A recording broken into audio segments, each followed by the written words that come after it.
Voilà. Alors la tradition, c'est que le secrétaire général fasse un topo. Ah bah alors c'est merveilleux. Donc c'est mon tour. Alors c'est un topo extraordinaire, vous allez l'entendre. Le choix d'une personnalité de la médecine et de la chirurgie assez rare.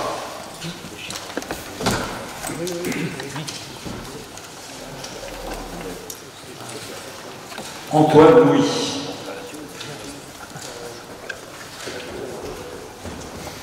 Bien, oui, effectivement, donc il m'a semblé intéressant de vous raconter l'histoire d'Antoine Louis, parce que peu d'entre nous le connaissent. Il a déjà eu beaucoup d'écrits, de communications sur un certain nombre de chirurgiens français. Et Antoine Louis, ça m'a paru intéressant parce qu'en réalité, il va nous raconter en fait ce qu'était la vie de la chirurgie dans la deuxième moitié du XVIIIe siècle et également la vie de l'académie. Alors, en fait, les chirurgiens se sont émancipés pendant la première moitié du XVIIIe siècle. Cette histoire est assez connue. D'abord une lettre patente de 1723 disant que Georges Maréchal a autorité sur tous les chirurgiens du royaume. Donc c'est un début de structuration d'un métier qui n'est pas encore reconnu. C'est l'arrêt du Parlement en 1724. Les chirurgiens et les barbiers doivent continuer à prêter serment devant les médecins, c'est une histoire ancienne, mais peuvent se dispenser d'enseignement à la faculté, c'est déjà un début d'autonomie, et les cours à l'amphithéâtre Saint-Cloud deviennent officiels, réalisés par le Collège des chirurgiens, l'enseignement public. Baisser la lumière, c'est ça? Oui, Pascal, tu peux baisser la lumière ou pas? Je vais appeler. Notre émancipation se poursuit les 19 novembre et 18 décembre 1731, puisque on autorise la Société académique de chirurgie qui va tenir sa première session un mois plus tard, le 18 décembre 1731, sous la présidence de Georges Maréchal, le directeur étant Jean-Louis Potier et le secrétaire Morand. Cette société académique est constituée sur le modèle de l'Académie des sciences, elle siège à Saint-Cloud.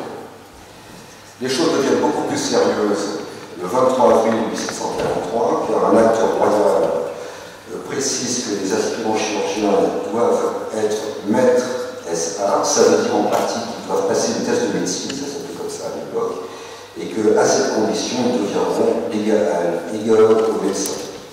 Et l'école de Saint-Cloud devient parallèlement collège royal de chirurgie et succès final, par lettre patente du roi Louis XV le 2 juillet 1748, est fondée l'Académie royale de chirurgie. Dès lors, il va falloir organiser toute la profession, c'est le travail de Georges Maréchal et de François Lapeyronie, régler le statut général des chirurgiens, évoquer un cursus de formation, lutter contre l'hôpital de la Charité et la confrérie Saint-Cloud, puisque ce sont deux entités qui ont un fort pouvoir et qui peuvent nuire au pouvoir de l'Académie de chirurgie. Il faut inviter à Paris les chirurgiens de province qui se sont fait remarquer. Il faut édicter un règlement de l'Académie, créer des mémoires, il faut déléguer les chirurgiens qui sont demandés par les citoyens d'Europe, il faut construire un nouvel amphithéâtre de l'anatomie, et il y a donc beaucoup à faire.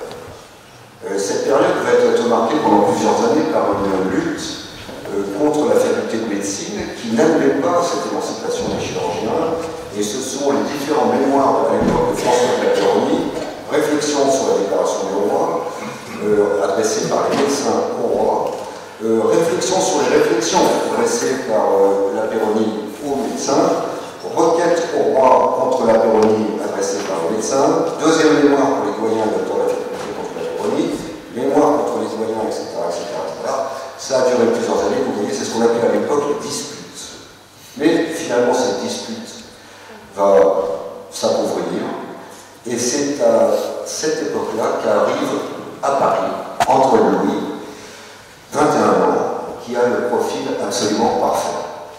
D'abord, il est fils de chirurgien militaire, ça aide, ça lui permet de commencer à Metz la chirurgie vers l'âge de 14 ans. Il est également filleul de maître chirurgien à l'époque, ça compte, pour se faire connaître. Et surtout, il va faire la guerre de succession d'Autriche, qui se passe à l'époque aux Pays-Bas. Et faire la guerre à l'époque, c'est très important.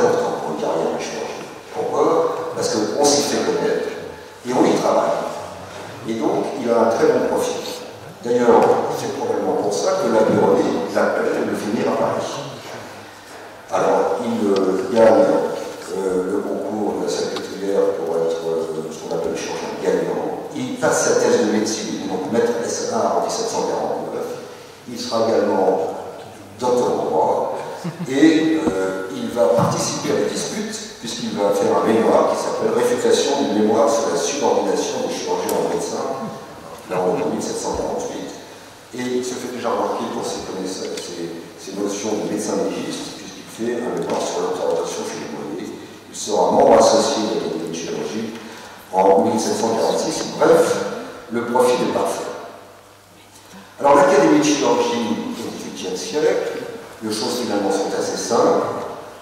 4 présidents, Maréchal de 1731 à son décès en 1736, la Péronie de 1736 à 1747, date de son décès, c'est Pichot de la Martinière qui prend le relais de 1747 à 1783, et Jean-Baptiste Andouillet, qui ne figure pas ici parce qu'on n'a pas de photo. Si quelqu'un a une photo, ça serait parfait, de 1783 à 1793. Les secrétaires sont Morand de 1731 à 1738, il reviendra en 1751 à 1761, Jean-Louis Petit, on reparlera de 1739 à 1740, François Quesnay, de 1740 à 1741, un grand physiocrate.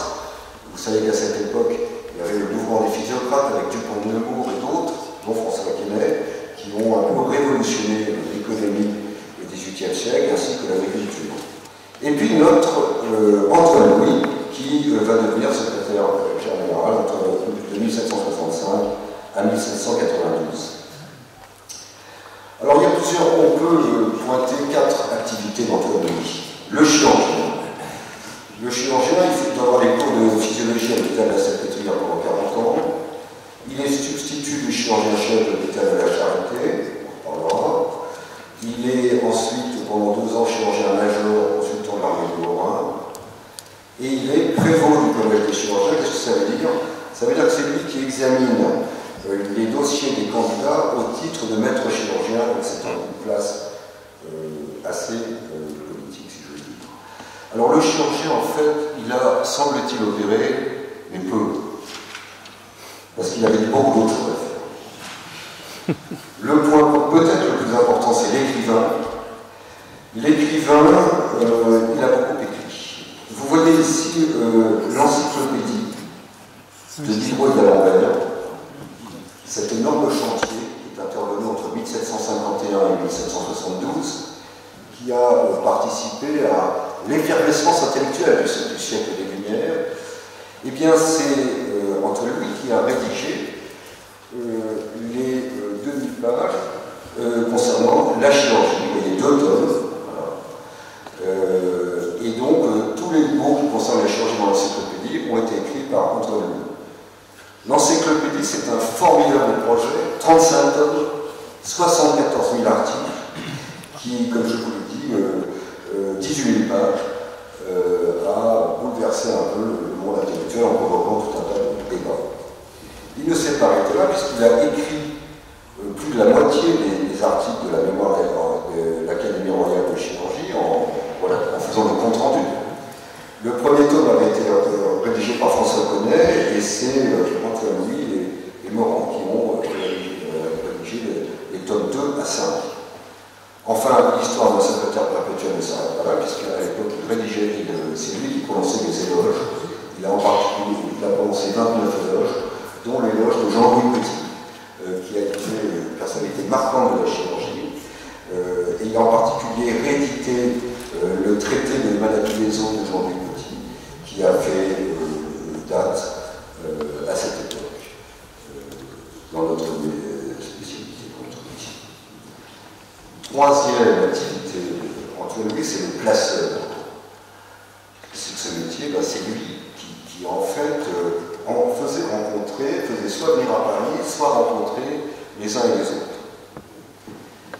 En 1766, Pierre Dessau, qui vient de Belfort, arrive à Paris et fait une leçon d'enseignement clinique qui est très suivie par des centaines de personnes.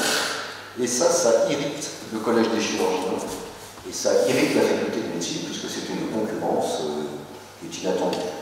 Eh bien, ce sont Antoine Louis et Pichot de la Martinière, à l'Académie de chirurgie, qui vont soutenir Pierre Dessau pour poursuivre ses activités. Et c'est grâce à lui que Dessau pourra continuer sa carrière, on en parlera après. En 1775, c'est lui qui accueille Percy à Paris, celui qui deviendra le baron Percy, chirurgien de Napoléon, alors que celui-ci a 21 ans. C'est lui qui accueille Alexis Boyer venant d'Uzerche. Quand il a 25 ans en 1782, cet Alexis Boyer deviendra le chirurgien personnel de Napoléon Ier. Et c'est lui qui accueille également Jean-Dominique Larrey, lorsque celui-ci a 21 ans, et qu'il arrive à Paris en 1787. Jean-Dominique Larrey, il vient des Pyrénées, il vient à pied, il a mis 2 mois.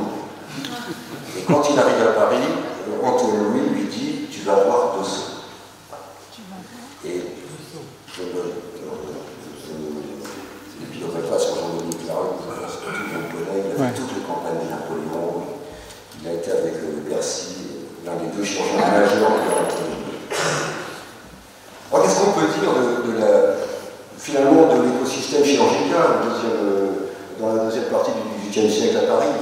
Eh bien, nous avons un document qui est signé de Jacques Tenon, membre de l'Académie royale de chirurgie, qui date de 1788.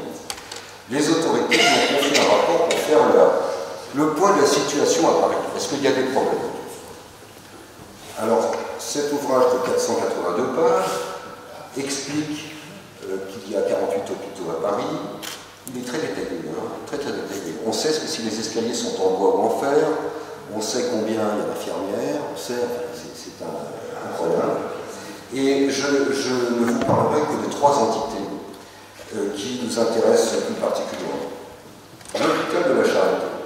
Alors l'hôpital de la Charité, c'est le must. C'est le must à Paris. Voilà. C'est un hôpital qui est tenu par les frères de Saint-Jean-de-Dieu. Les frères de Saint-Jean-de-Dieu, à l'époque, c'est un empire. C'est mieux que Ramsay, Elsa ou l'Assurance publique. Ils ont 32 hôpitaux. 8 millions en Espagne, 4 millions en Italie. Ils sont venus en France avec le Médicis, et c'est eux qui administrent tous ces établissements. Il reste d'ailleurs les frères de Saint-Jean-de-Dieu aujourd'hui un établissement à Paris, rue Oudinot, la clinique de Saint-Jean-de-Dieu. Mais alors là, c'est plus la même affaire. Alors, ces frères de Saint-Jean-de-Dieu, d'abord, ils commencent par avoir une rebuffade de la part du roi qui dit que les frères n'ont plus le droit de pratiquer la grande chirurgie parce que ça nuit à leur zèle religieux. Donc, du coup, ça donne plus de poids aux chirurgiens dans ces établissements. On peut dire que la vraie chirurgie, c'est quand même le chirurgien qui doit la faire. Enfin, Jacques Tenon, qui dit c'est l'hôpital le plus parfait. C'est ce qu'il dit. Parfait. Alors, il souligne quand même que la salle des putrides est juste à côté de la salle de la grande chirurgie, donc il dit ça pose peut-être un problème. Enfin, bon, c'est quand même pas. Bon. Tout le monde est passé à l'hôpital de la Charité. Il fallait passer à l'hôpital de la Charité. Il y a un chirurgien majeur, il y a le chirurgien du roi, il y a un gagnant maîtrise, c'est le sous-chef, si j'ose dire, et puis il y a 6 élèves qui sont vraiment, là c'est vraiment important de faire partie de l'élève, d'avoir fait être passé dans cet endroit, etc. Alors donc, ceux qui vont opérer, là, sont bien connus. Le maréchal, la Péroni, Jean-Louis Petit, Pierre Dessau, Antoine Louis. Antoine Louis, il a opéré depuis 4 ans, là, mais il s'est fâché, il est vite parti. Il a fait une grande carrière à l'hôpital de la Charité. Les Sud, père et fils. Et puis des médecins également, Corvisart, d'autres chirurgiens envoyés Velpeau, et puis au XIXe siècle, Malguel, Vulpian, Cruveillet, Laennec et même Pasteur qui a fait des séances de vaccination à l'hôpital de la Charité. Alors, c'est le must, enfin, c'est que 49 lits. Pas non plus, c'est vraiment 49 petits lits. Petits lits. La nuance est importante. Et la mortalité globale n'est que de 13,3%, nous dit Tenon. Alors, je vous ai mis en bas les évolutions de cet hôpital de la Charité, vous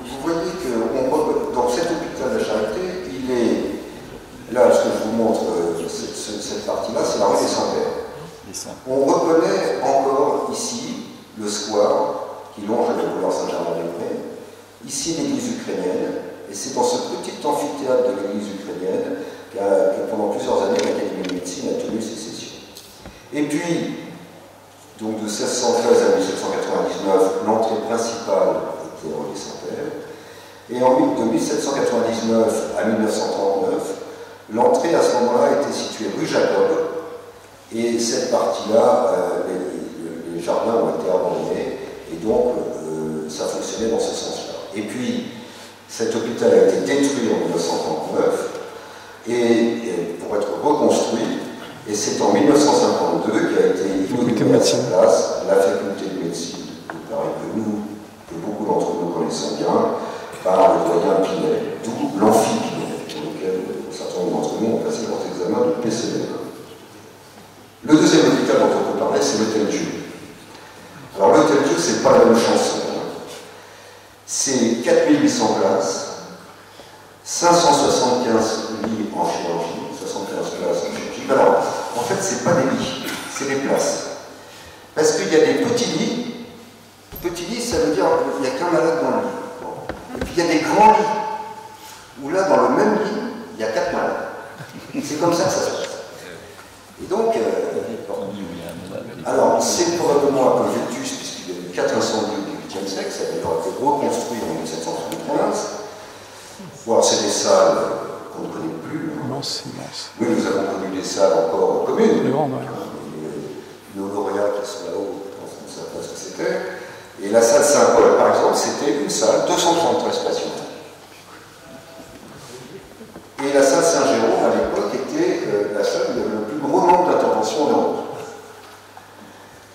Alors, il y a un chirurgien majeur, il y a un gars en maîtrise, il y a 6 compagnons, 5 chirurgiens de garde, tous ces gens-là sont nourris logés. Et puis à côté de ça, il y a 90 élèves de chirurgie, il y a un oculiste qui, eux, ne sont ni nourris ni logés. Alors la mortalité globale est 2 fois plus importante qu'à l'hôpital de la Charité, mais donc il y a des vrais problèmes d'hygiène par rapport à notre hôpital, mais surtout c'est là que tout le monde passe. Tout le monde passe, parce qu'il y a une activité opératoire importante, et surtout, il y a Jean-Louis Petit, qui donne des leçons cliniques, qui sont des leçons cliniques concrètes. Alors, ces leçons cliniques, elles ont été introduites en Europe par le recteur de l'Académie de Leyde, de 1714 à 1738, quelqu'un qui s'appelle Boréal. Et tout le monde allait assister à ces leçons cliniques, parce que ce n'était pas du tout une façon intellectuelle d'apprendre la médecine ou la chirurgie, c'était une leçon, comme nous connaissons maintenant, une leçon clinique. Et donc, toute l'Europe se pressait à Leyde pour apprendre la médecine. Et bien, Jean-Louis Petit, Pierre Dessau, faisait la même chose avec les deux. C'est-à-dire que les internes sélectionnaient les cas intéressants à recourir. Il confirmait l'application. Il faisait la séance opératoire, il donnait ses analyses, ses détails techniques, et puis ensuite on abordait la théorie, un point de théorie, et tous les matins c'était comme ça, et donc ces leçons cliniques étaient extrêmement suivies.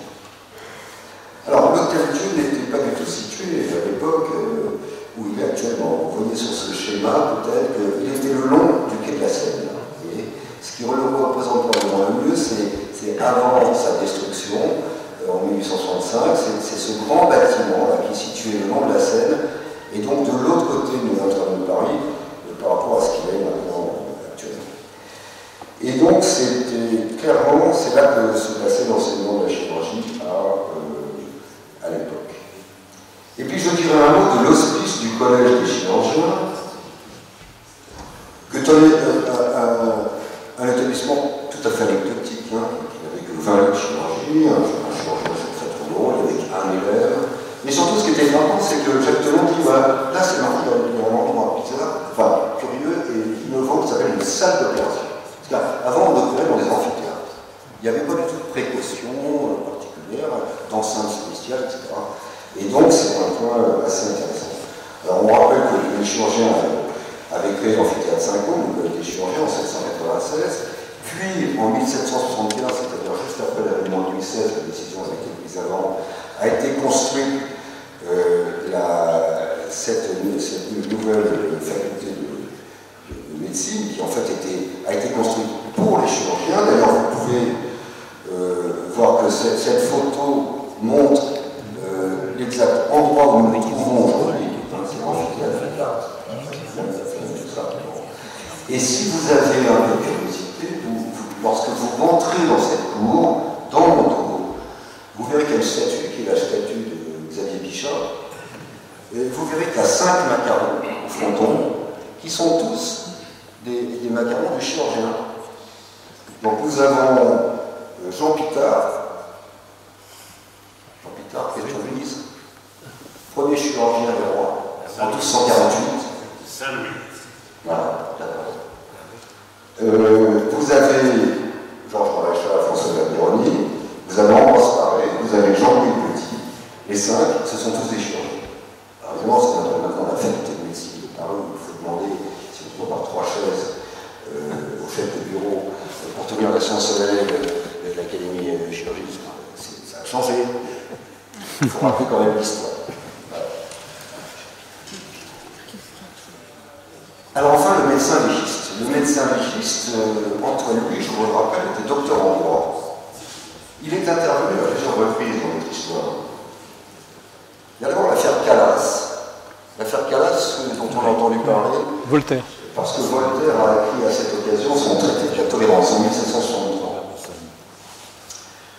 Je vous résume l'histoire. Jean Calas, commerçant protestant à Toulouse, a son fils qui est découvert mort, son fils Marc-Antoine, et on l'accuse de l'avoir assassiné parce qu'il voulait adhérer au catholicisme.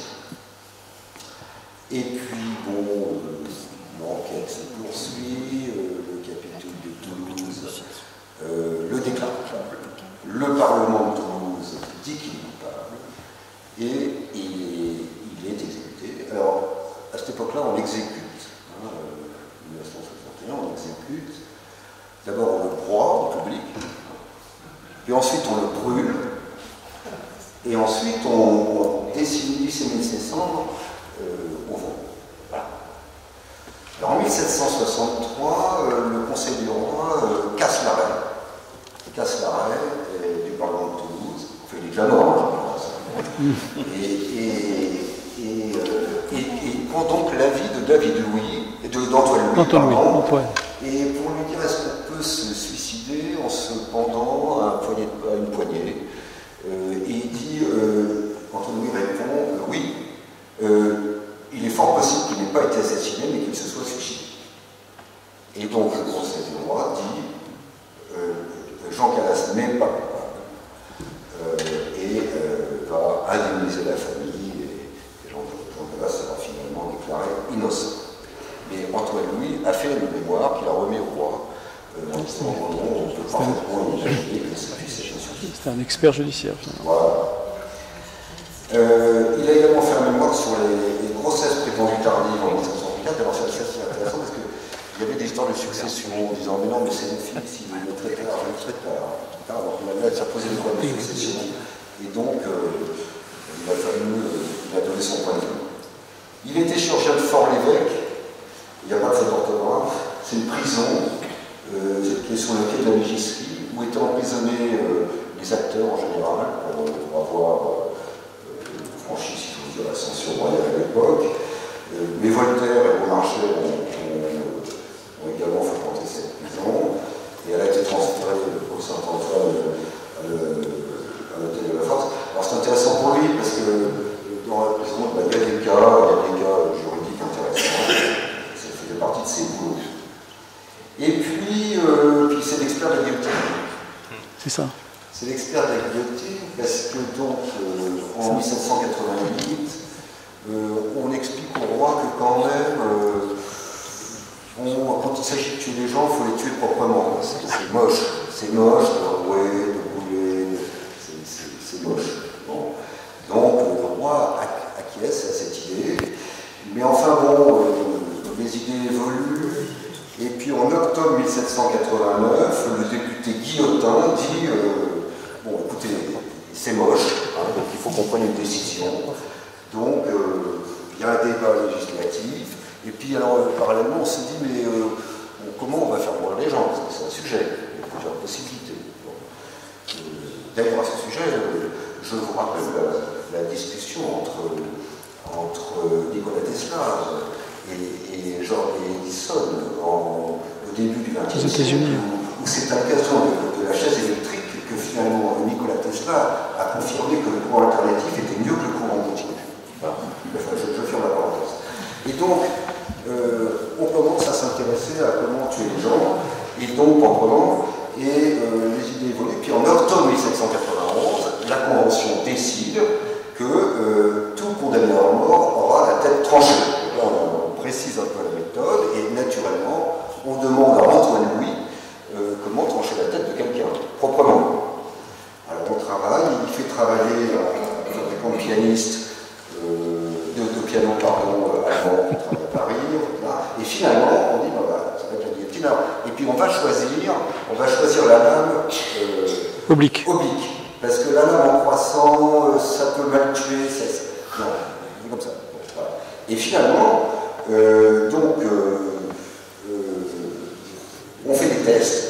En mars 92, on fait des tests sur 3 cadavres à 10 mètres. Ça marche très bien. Et on enchaîne, puisque la première exécution publique, la première exécution par la guillotine aura lieu le 25 avril 1792. On estime, alors ça c'est plutôt l'historien, on estime que pendant la Révolution, il y aura 15 000 guillotinés. Un grand succès technique et intellectuel pour Antoine Louis. Bonne série. Voilà. Mais il ne survivra pas beaucoup à son invention, puisqu'il décède le 20 mai 1792.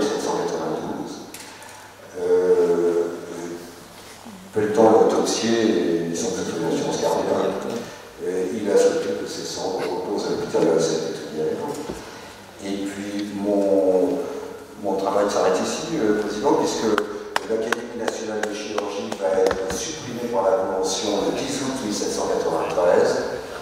Et Sabatier, inaugurant la séance du 22 août 1793, annoncera qu'il s'agit de la dernière session de l'Académie royale de chirurgie. Tout s'arrête. Pour moi aussi, merci. Bravo.